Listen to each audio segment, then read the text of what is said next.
प्रिय भाई और बहनों, आज का शुभ संदेश के लिए आप सभी को हम स्वागत करते हैं। धन्य जीवित आशा है, वायदा प्रभु ने किया। धन्य जीवित आशा है, वायदा प्रभु ने किया। इसलिए मैं गाऊंगी, जिंदगी भर गाऊंगी। इसलिए मैं गाऊंगी, जिंदगी भर गाऊंगी। दुख मुसीबत आते समय उसकी ओर मैं देखूंगी। दुख मुसीबत आते समय उसकी ओर मैं देखूंगी। आएगा आएगा मेरा यीशु मसीह आएगा। आएगा आएगा मेरा यीशु मसीह आएगा। आज का संदेश इवेंजलिस्ट दानियल बैली नडियाड से बांटा जाएगा। प्रार्थना के साथ सुनिए। संसार के चारों ओर जो कोरोना की महामारी के बीच में भी और एक इस संसार का शुभ दिन महान सृष्टिकर्ता ने देखने के लिए हमारी आंखें खोली, हमें जीवित लोगों के बीच में जीवित रखा। इसलिए हम जितना परमेश्वर का धन्यवाद दे उतना कम है।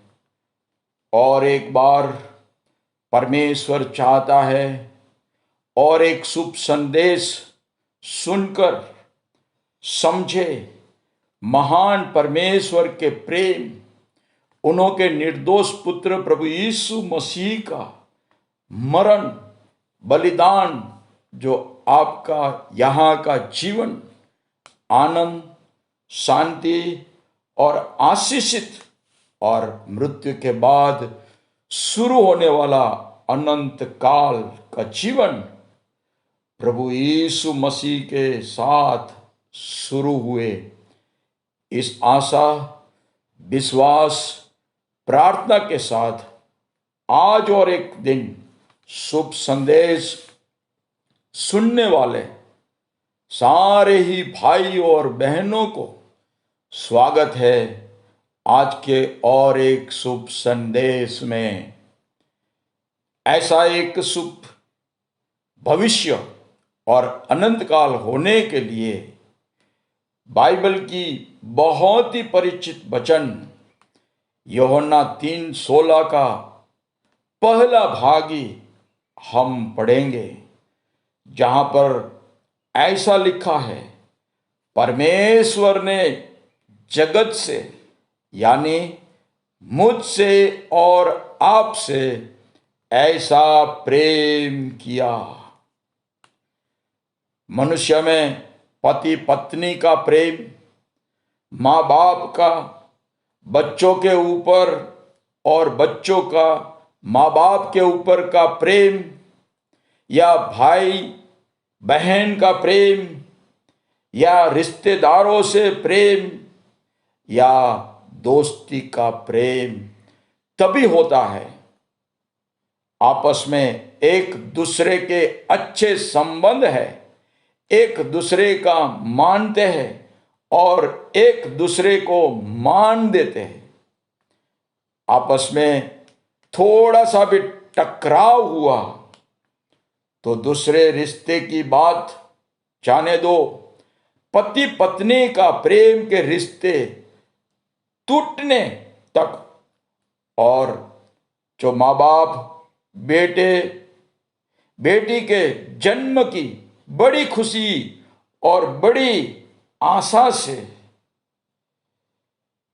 प्यार से बढ़ाते हैं, पढ़ाते हैं, लेकिन ऐसे रिश्ते में भी जब मतभेद मनभेद की बात आती है तब माँ बाप को, बच्चों को ऐसा लगता है यह हमारे जीवन में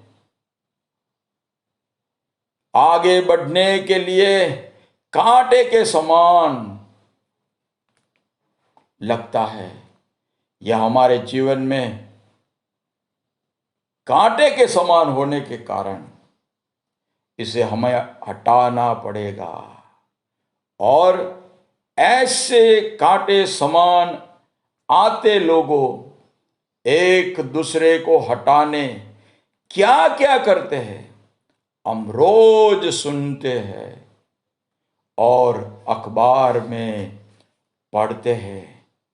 लेकिन जब हमारा सृष्टिकर्ता परमेश्वर हमसे प्रेम करता है, तब यह पवित्र और न्यायी परमेश्वर हमसे प्रेम करे ऐसी बात या गुण हमारे में है ही नहीं। बाइबल की पुस्तक रोमन में 5 और 8 में ऐसा लिखा है, परमेश्वर अपने प्रेम को हमारे प्रति इस प्रकार प्रकट करता है